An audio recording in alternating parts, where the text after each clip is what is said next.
Hey guys, it's Jason with the Board Game Mechanics, and today we're going to take a look at a colorful abstract game called Mandala Stones.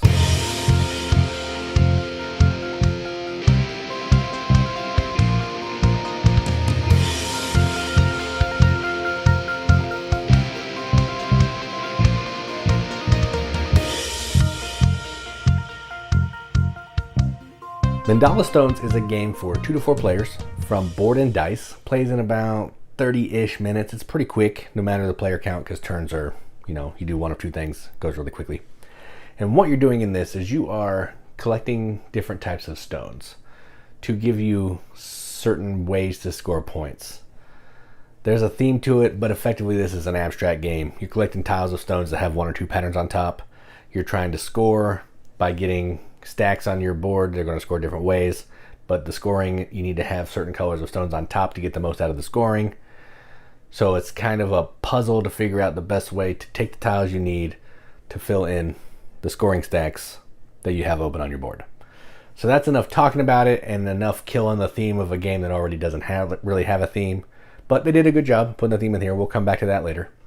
So let's just go down to the table, take a look at it.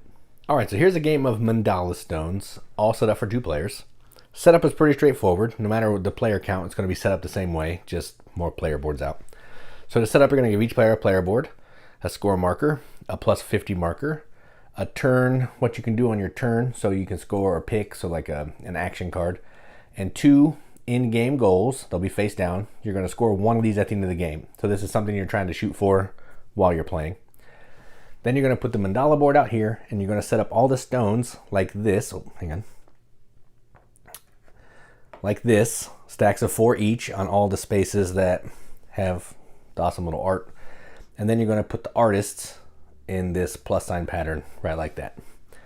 The mandala stones have patterns, so this is a circle pattern, which is probably hard to see, that matches an artist. And that's what's going to determine what kind of stone I can take on my turn. All right. So now we're going to go ahead and get started. So on your turn, you can take one of 2 actions. You can pick, which is the majority of how you're going to get stones on your board, and you can score, which is how you're going to get your points. So when you don't have any stones on your board, you have to pick. So the way picking works is you're going to take one of these artists and you're going to move it. Anywhere you move it that has the same pattern of the artist, you have to take all of those stones. You have to. Unless a stone is touching another artist, you can't take that one. So at the beginning here, it gets a little rough because choices are limited. But I'm actually going to go, trying to just get one. I want to get one. Maybe I can't get one. So we'll do this. Yeah, we'll do this. I'm going to go here. I'm going to take the only circle I can take is this one because that circle pattern is next to that artist and I can't take it. I want to put it on that stack right there. This player's first. Then I'm going to go to this player. They're going to pick as well because at the beginning you need to pick to get some stuff. And they are going to go here. They're going to take the star pattern, which is all of these. When you take stones, you're going to take them in a clockwise order from whatever order you choose to get the stone that you want on top. So I think I want to get yellow on top, so I'm going to start with this one, then take this one, then take this one, and then that will go on my board. It goes on my board on any of these 5 spaces, which will make sense later, and I'm going to put it right there. All right, back to this player. Where do I want to go? Let's see. I want some circles. Can I get some good circles? Not really, but I need blue. So let's just focus on blue. I will go. I'm going to go here. So I'm going to go here, and I'm going to take all the circles in this pattern. I can't take this one, so I'm going to take this one, and I want this blue to be on top. And I'm going to put this right there. All right, back to that player. They would like to get all 4 colors. That would be cool, which I don't think that's going to happen. So they will just go over here with this one and take these 2 yellows. And they'll put it right there. All right, back to this player. I'm not going to score yet because I'm trying to get more stuff. So let's go here. And I want to get a blue on top. I can only take the star, so this one, and this one. That's not a star, and even if it was next to that artist, so I couldn't take it. And I'll put this one right there. Back to that player. I think they can get some more yellows. Let's see. Can we do it? Can we get a yellow? Yeah, we can. We'll just go here. We'll take this one. That's the only circle I can take. It's a yellow, and I'm going to put it right there. All right, now this player's going to go ahead and do a scoring. So the way scoring works, there's two ways that you can score. You can simply just take the top one off of a stack and take a point. That's the basic scoring. When you do that, it'll go over here on the board. We're spiraling it around. Once we hit that 2 hands, that'll trigger the end of the game. We'll finish the round, and then we'll score final scoring cards and see what happens. Or the more common way and the better way to score points is a color scoring. The way that works is you have to have 2 of the same color on the top of a couple different stacks. Then you can fire off all of that color and score every stack. So in this case, I have 3 blues here. I'm going to go ahead and fire them off. So this blue one is going to score for this. I'm going to get a point for every different size stack I have. So I have a 0, a 1, a 2, and a 3. So that's 4 points. Then this blue one, we're going to go over here on the board. We'll put that over there in a second. This one's going to score based on this score here. So if I have a stack of 1, 4 points. 1, 2, 3, 4. This one's going to score based on this. So if I have a stack of 3, 4 points. 1, 2, 3, 4. All right, then I take these stones. I start with this one and I spiral around. If you cover up a +1 or a +2, those are extra points that you get on your turn. And that is my turn. This player, they're not want to stop yet. They're going to try to get some more points.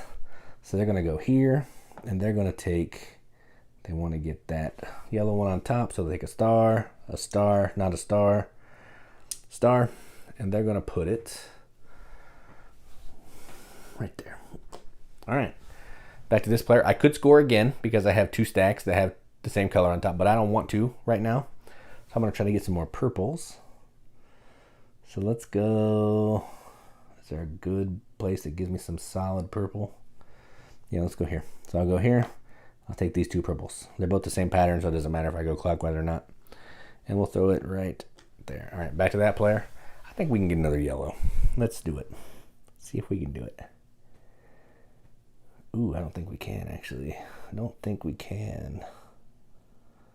Not with this layout here. So we cannot. So let's go ahead and just do a scoring. So we're going to do the same thing. So this one, we're going to score yellow. So this one, we get 1 for every different size. So we have a 0, a 1, a 2, and a 3. So that's 4 points. This one goes away. This one's going to score based on the stack. So it's a 3 stack. So we're going to score 4. 1, 2, 3, 4. This one's going to score based on the stack. It's a 2 stack. So it will score 2. 1, 2. I think that's right. I don't know. I might have missed one because I can't really see that well. And then this one's going to score based on the amount of colors plus 1. There's 3 different colors, so we're going to get 4 points. 1, 2, 3, 4. And then this goes away. Comes over here on the board, so we get a 1. We get 3 extra points. 1, 2, 3. All right, that was a good turn for that player. Back to here. Can I get some more purple? I still don't think I can get more purple, which really stinks. Oh, yes, I can. We'll go here. So I'm going to go here, take the stars. So 1. Can't take that one because it's next to there. Star, star, purple, like it.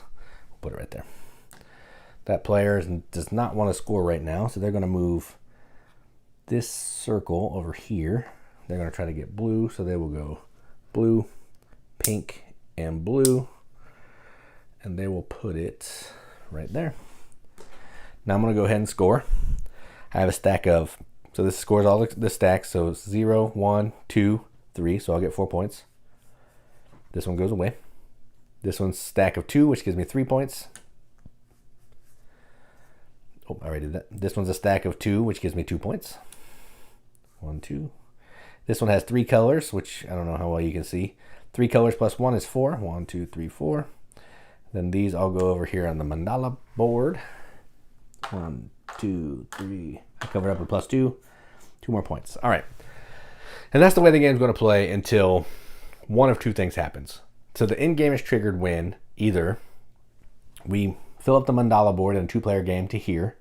Once that's filled up, if it's this player's turn who is first player, this player will get another turn because you always finish the round. Or until a player can no longer score or take stones.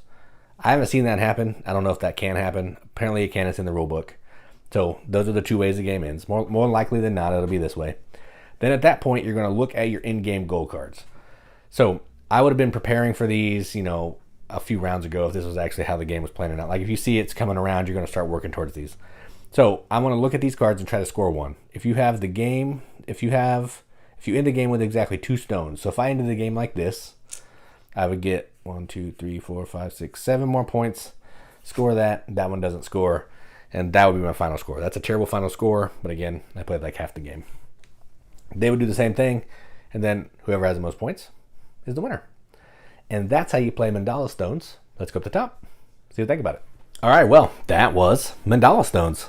So as you can see from the table, the bits on this game are amazing. These pieces, it doesn't really come across that well on camera, but they kind of remind me of the same stuff that Azul pieces are made out of. I don't know what that Bakelite or whatever. I don't know. It looks just like a really nice quality plastic. The symbols are pretty easy to see up close. So I'll hold this up. These are the 2 different patterns. So you can see them up close a little bit.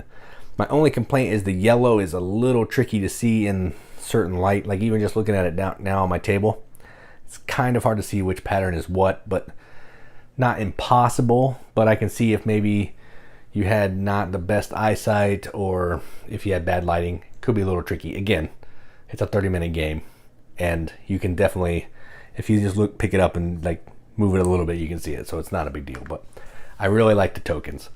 That's effectively all the production. The rest is just like cardboard boards and, this disc. That's it. I mean, there's also these look like Lorenzo Il Magnifico pieces that are brown that have the same color or same shapes as the pieces. But yeah, not a lot of production, but the pieces, the stones themselves are really nice. I like that. So said I would come back to the theme. So it looks like the theme is, according to the rule book, you're trying to make the best painting that you can with your friends. And I think that's where the mandala board comes in, when you're putting the stones on that board that kind of spirals around. I think that's the painting that you're building. So a mandala is what you're making. So yes, there is a theme, but really there's no theme. This is an abstract game, like Othello, Santorini, Azul, those types of games where yes, there's a theme, but mostly it's just a puzzle you're trying to figure out to score the most points. And I think that one fits this criteria pretty well. It's nice to look at. It's not that normal black and white mess of like Othello and, Yinch and all that type of things. Those games that are monochromatic. So it looks nice. It has nice production, but again, it's just a puzzle. So if you like that, then this game's probably going to be something you're going to dig. I actually really enjoy this. I'm not big on abstracts. Abstracts are not necessarily my favorite type of game.